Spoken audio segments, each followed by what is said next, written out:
We've watched the Reagan foreign policy now for the last 7 years. We've had you on many times to discuss this. What is distinctive about Reagan's foreign policy? What did he try to do different from his predecessors? Well, he set out 30 years ago to effect a major lasting change on the United States political system, a radical change. And he pursued it to get himself into the White House to effect this change. And he's done it to a degree, perhaps not to, you know, he hasn't iced the cake, certainly not the way he hoped. The Aronimuk thing is deflected, and his own corruption or the corruption around him. But no other president in history, I don't believe, can make a case of setting out as a middle-aged man to effect a dramatic change on this society and come as close as this man has. And what is the nature of this change? Well, first you have to understand and accept, which is hard for some, but you read the man's biography, and we know him well. He's been a public figure for 4 or 5 decades, a radio announcer and then politician, activist in Hollywood. He has never been a conservative with a small c. He has always been drawn to radical activities and propensity towards right-wing radical activities, even when he was posing as a liberal, a protector of the people who were being blacklisted from the Screen Actors Guild and whatnot. He was in fact cooperating as a friend with the House Un-American Affairs Committee and with Richard Nixon's red-baiting, vicious political campaign in California. Then you see other indications when he was governor, the San Diego Navy Assassination School, which was teaching very heavy techniques of torture and killing. Was this under the CIA? No, this was U.S. Navy, a Navy killer school in San Diego. When was this? And this was in the late 60s. And Reagan was governor of California. You bet. And Reagan was honoring them and mentioning them and going to call on them. You bet. Oh, wow. He loves the military for some reason. He has an absolute fascination with military action and personnel and ships and weapons. And power and control. Second thing you can cite was this California Special Training Institute that we've mentioned before at San Luis Obispo in 1969. It began with Operation, what was it called, Cable Splicer? Cable Splicer, yeah. With Louis Giuffrida putting it together with generals from the Pentagon and the National Guard, as well as corporate executives assembling for a seminar to discuss techniques of population control, repression, heavy-duty stuff, the disinformation, the torture, the planning informants, the phony groups. The concentration camps. The concentration camps, the curfews, the martial law, all of these techniques. And Reagan gave the opening address to this seminar. The secret, they all wore civilian clothes, so, you know, the media wouldn't. And he gave the opening address, and his words were something to the effect, you know, there are some people in this state who, if they could see us all assembled here today, would say that their worst fears are being recognized, that I'm planning a military takeover. And then this thing, under his encouragement, proceeded to become the California Special Training Institute and continues, so that by 1979, UPI reported that it had graduated 14,000 people. And mind you, that's 14,000 generals and admirals and executives. From foreign countries as well as the United States. From foreign countries as well. And this is coordinated with, as you said, with corporations, with the communications apparatus in the United States. Bell Telephone Company, prominently. And with the police apparatus, the FBI, the CIA. Police officers. Locals as well. Police officers and sheriffs being brought in from all over the nation to be briefed on these techniques and associate, you know, creating a police cult, if you will. Now, so Reagan proceeds to get himself elected president with the help of the people that he was fronting for. But, you know, it's his program, too. It isn't just that they made him. It's what he's been working for, and they've joined with him. And he comes into office promising to effect the Reagan Revolution and to permanently change the society. Now, he has told us many, many times what he would have done if he had been president during the Vietnam War. And he wasn't bluffing. His attitude towards dissidents in California during the war, you know, if there has to be a bloodbath, let's get it over with. And he wasn't bluffing. He called out the National Guard and gave them orders to shoot to kill. And then he comes into the White House. One element of the revolution is to shatter the government, to gain control of it by breaking it down, putting in his own people, very radical people, who would smash it, who would break up the bureaucracy and all the little relationships and everything. You know, James Watt, Ann Burford, for example, Elliott Abrams. He was put, you remember, in charge of the Human Rights Division of the State Department, sending the files back to the countries in question, and then the Immigration Naturalization Service sending the people back to the countries as well. I mean, these are heavy duty. These people are playing hardball. It's a revolution to them. That's what they call it. Alfred Regnery, you know, this "have you socked your kid today?" That was his bumper sticker, put in charge of the Juvenile Division of the Justice Department. Have you socked your kid today? Yeah. The guy, his pediatrician went to Washington to testify to the committees, saying, "You can never put this man in a job where he has to deal with young people. I know because I treat his family." And he was nominated for the Juvenile Division of the Justice Department. And, you know hundreds. There are parallel things. You look at the National Labor Relations Board stacked against the union. You look at the health organizations where they're going to have ketchup for a vegetable. All the way through the government, like you say. Breaking the liberal mindset, of the government, and then throughout trying to pass laws that would reinforce.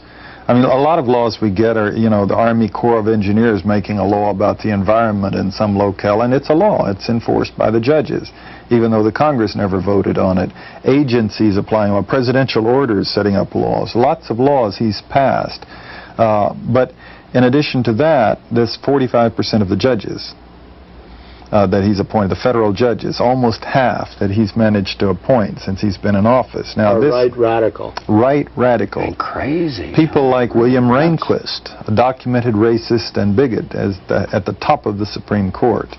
And Daniel Mannion, this illiterate attorney, can't write a paper, the son of a John Birch Society founder, made a judge. People like that. So that when they get the test of the revolution, when they pull it together, they will have done all of their homework, all of the spade work, the preparation will have been done so that they can make it stick. Now, what the Reagan Revolution has been is to get the pendulum, as it swings over to the right, and then weld it shut, with the laws, with the judges, with the control of the government. Now, the key has been, in their planning, has been a war. A war, you have a national, security emergency. You can declare martial law. You can take emergency measures in war that you can't argue in peacetime. And this is where they were heading towards the invasion of Nicaragua. And it was derailed by not just the Iran-Contra scandal, although that definitely derailed it or postponed it, but also the break apart of the Reagan machine. There was just so much corruption. He had too many incompetent, wild men running the thing for him, dealing with people like Oliver North, when he should have had the Carlucci's in there to begin with, who would do about the same thing, but more credibly, more soberly, more sanely, with more credibility in the establishment. He was beginning to come apart last fall before the Iran-Contra thing crashed, brought him down to a point. Now the big question that we debate everywhere, I debate it everywhere, I discuss it with the Daniel Ellsbergs and David McMichaels as I travel, and lots of other people, is whether or not he will succeed in invading Nicaragua. And that's a horror unto itself. But I have the feeling that people miss the broader implications of this invasion when it happens. Now, the Christic Institute, this flawed affidavit, it has a segment on the Rex 84, the detention centers, the FEMA, the Federal Emergency Management Agency, which is part of this plan, which is to prepare detention centers and laws and an infrastructure across the country so that when they pull off the invasion, they will be able to sweep 400,000 people off the streets and throw them in detention centers. Now, this one, I asked the FEMA people, the sober ones there, if they really had this documented, because we talked about this Rex 84 2 or 3 years ago, and the Spotlight had mentioned it, but it wasn't really proven. And they assured me, they said, yes, they have this one from top attorneys within FEMA who have admitted to it, and they got it documented. Plus, they have all the laws from 1950 still on the books. The McCarran Act, which sets up concentration camps, and all the special powers which the president has, where he can declare an emergency at any time without getting anybody's approval, and putting all these things into effect, taking over the banking system, transportation system, the broadcasting system, and incarcerating everybody.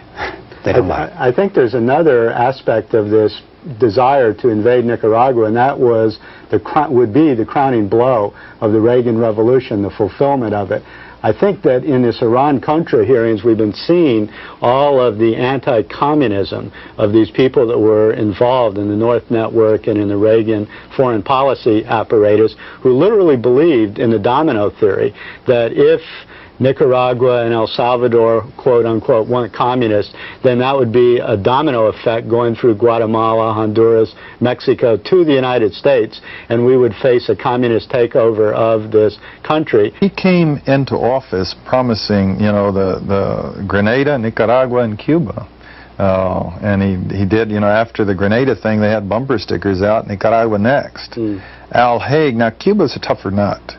It's better defended. They can't do it. The cost. I talk to these admirals up in Washington often enough, and they continuously reassure me that our Pentagon, no president here is foolish enough to try to pull off an invasion of Cuba. Not that we couldn't win, but it would be so bloody and so expensive, and there would be so much damage done. It would be fought in part in the United States. I mean, we would obliterate Cuba, but the Cubans would take a toll in our own cities here, and no politician could survive that. You know, John, as part of the Reagan administration, we've been talking about foreign policy. That's our emphasis. Though I think we should briefly also talk about the economic aspects of the Reagan Revolution, which also have been very successful from his point of view. The severe weakening of the labor unions and the working class institutions that have been developed since the 1930s, the lowering of the standard of living of most Americans, a tremendous transfer of wealth and income from the middle and lower classes up to the upper classes. But at the same time, he seriously destabilized the economy of the United States by being such a great adherent of free marketism and deregulation. It has particularly caused chaos in the banking and investment industry, where these corporate raiders have come in and seriously destabilized the economy. So although it's been a two-edged sword, but nonetheless, he has carried out the Reagan Revolution in this aspect too. There's another element where the economics impact on foreign policy and the other issues we've discussed, and that's the military buildup. The Reagan administration has spent $2 trillion on weapons since coming into office. The whole cost of Vietnam, according to some analyses that I've read, was $1 trillion. So Reagan has spent twice as much as was spent on the entire Vietnam episode from the early 60s to the mid-70s simply in a military weapons buildup, and has done this without raising taxes, and has thus built up the biggest deficit in history. Without being an economist, I read and watch these things since George Bush called it voodoo economics. The deficit, the rendering the United States non-competitive the way he has done, and we were already headed in that direction, he has applied the same irresponsibility to economics that he's applied to breaking up the government, the Alfred Regnery syndrome, the Elliott Abrams type of appointment. This is where his position in history, as David McMichael was telling me over the phone last night, he said the next president, be he Democrat or Republican, is going to be Herbert Hoover. Yes. He's going to preside over a gigantic collapse. Now, how big this collapse will be, nobody knows, but the damage that has been done economically, 50 years, maybe we will dig ourselves out of this debt, out of the balance, maybe. And at the other end of the line, Lloyd Dumas, you know, in his book he brought out last year, the article he ran at the New York Times is a slow decline or sudden collapse. But his thesis in this book is that this madness of Reaganomics, when we were already not competitive, has put us on the slide down, and we are sliding down, and unless we dramatically reverse the arms race, essentially, the military-industrial complex control. We're going down as a superpower. We'll go down into secondary national status if we slide, if we don't crash. So these are expensive fantasies that Reagan has, which also we haven't mentioned was his early desire to destroy the Soviet Union. It seems that he really had the fantasy of eradicating the evil empire. He really was pursuing the option very seriously of a nuclear weapons buildup that would enable him to carry out a first strike policy and eliminate the Soviet Union, or to create such military nuclear superiority that he could dictate to the Soviet Union because they would be afraid of his military power. And I think this is also behind the Star Wars. With this flawed person, the individual with, I mean, I've said since '83 in my lectures, pointing out his defective mind, which is obvious, and now so obvious that I scarcely even bother, because everyone realizes that he simply can't keep up with things. He's had this drive, this dream, this radical bent that would effect a revolution, but not a kind of intellect that could really weave a revolution together. But this flawed personality, apparently dating back to the childhood with the abusive alcoholic father who could not give him an image to live up to, and at the same time emasculated him with abuse. So you have Reagan's own autobiography. The theme of it is this haunting sense of inadequacy that has driven him all his life, and that's the theme of the book. And the title he took from one of his movies is "Where's the Rest of Me?" And this, is being cited by the psychological studies that are coming out now as why he would have this craving for military power, to be complete, to be strong. Why he could be so offended by petty world leaders like Gaddafi, for example, who would discredit themselves. A more complete person wouldn't get involved in arguments with them. And he has continuously gotten down to the same level of petty name-calling with them, of threatening or expressing his desire to make Daniel Ortega cry uncle. And, the bullying aspect of it. You would have to have someone with the bully syndrome, with a very inadequate personality, who would crave to make a Daniel Ortega in a poor country like Nicaragua cry uncle. And this, taking it into the Reaganomics, into the Star Wars, wanting to control the world, wanting to be able to crush his enemies, it's a dangerous, dangerous, dangerous combination. Does Hollywood play any role in this? Hollywood movies over the last 40 years have projected this fantasy that the world is divided into good and evil. There's us and them, the good guys, the bad guys. We're absolutely good, they're absolutely evil. They are so evil that if we don't eradicate them, just eliminate them through violence, they're going to get us.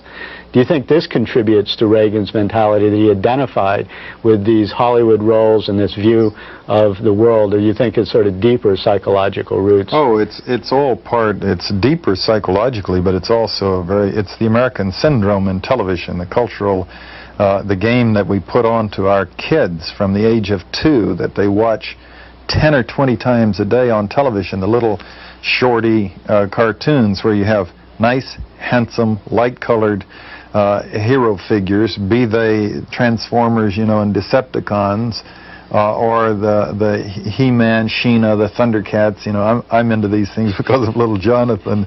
But always the nice people, and evil forces rising up, and the nice people saying, let's all be nice. But the evil forces insisting and forcing, and then the good guys stomping them and beating them down.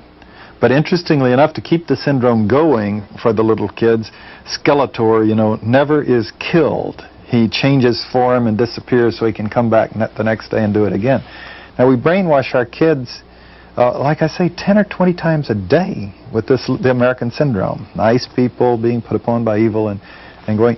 Do you realize there is a country in this hemisphere that does not permit violent shows to be shown on television for children? Nicaragua?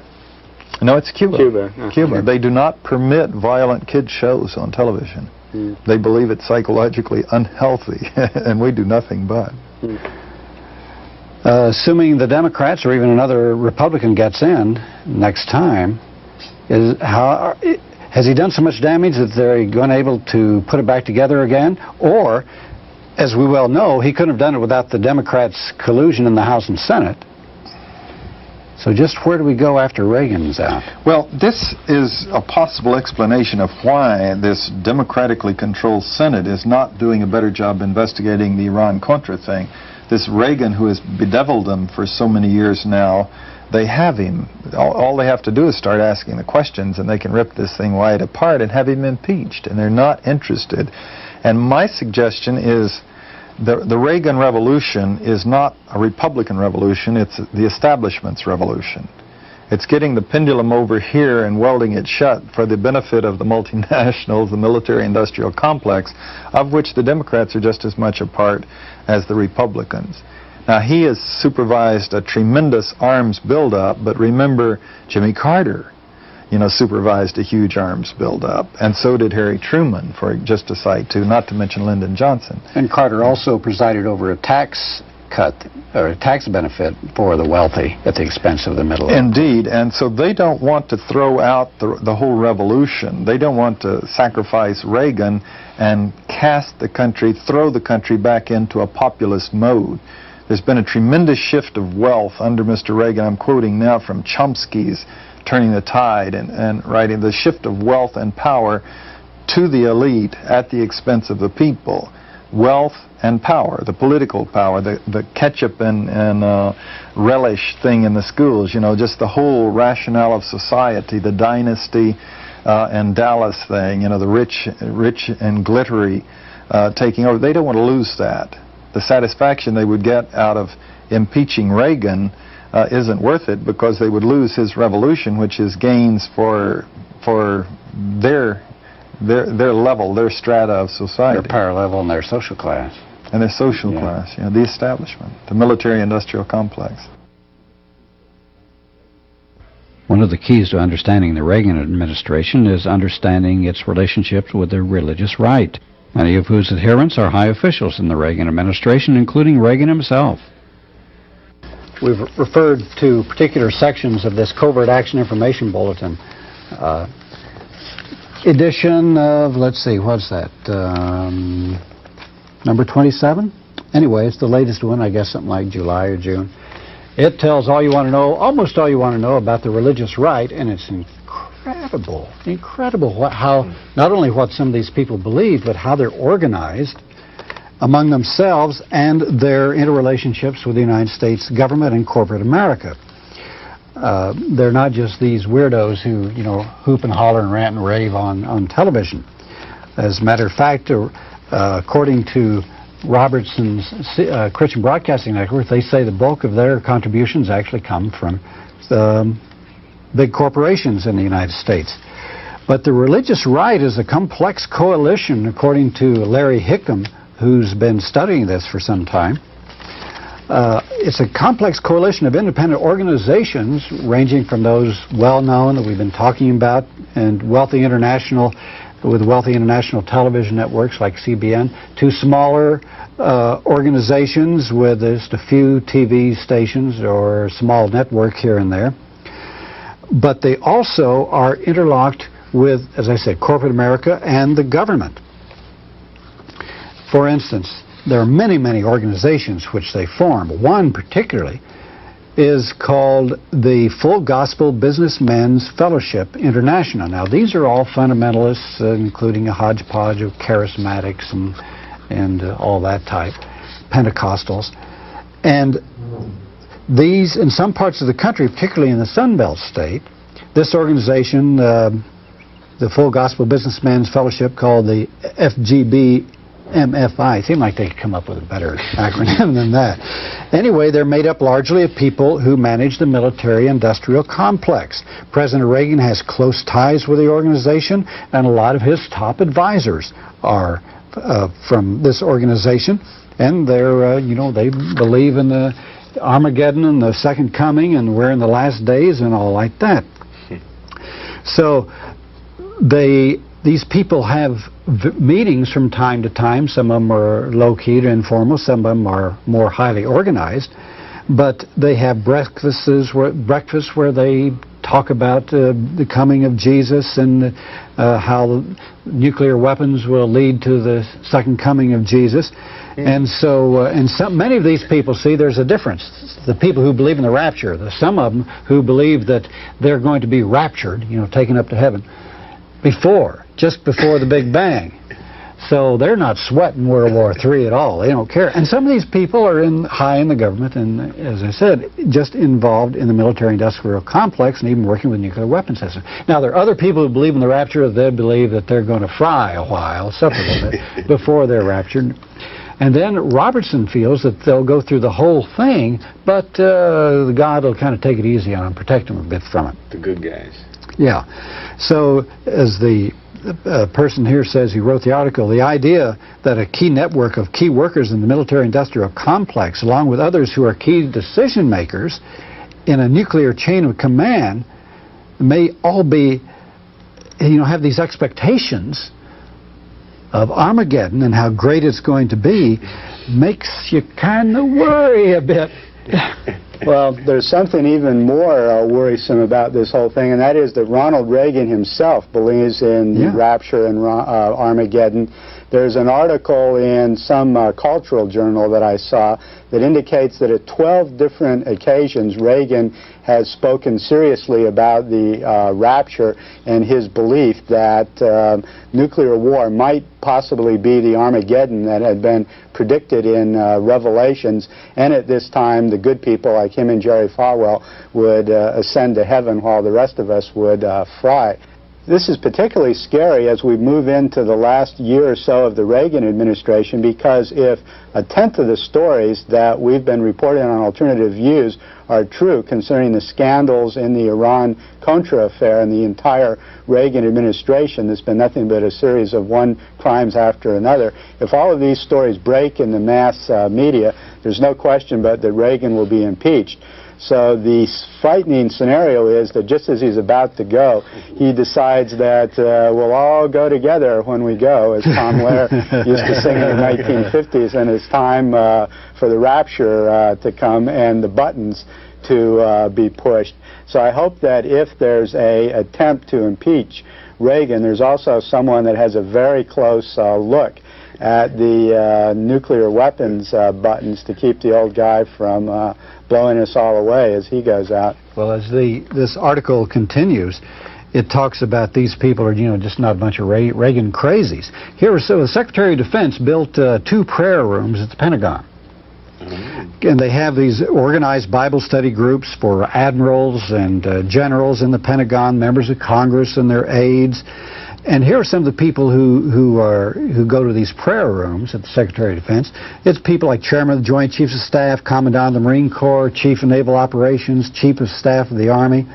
I mean, we're not talking about just a bunch of crazy underlings. We're talking about the big people who've got their fingers on the button up there.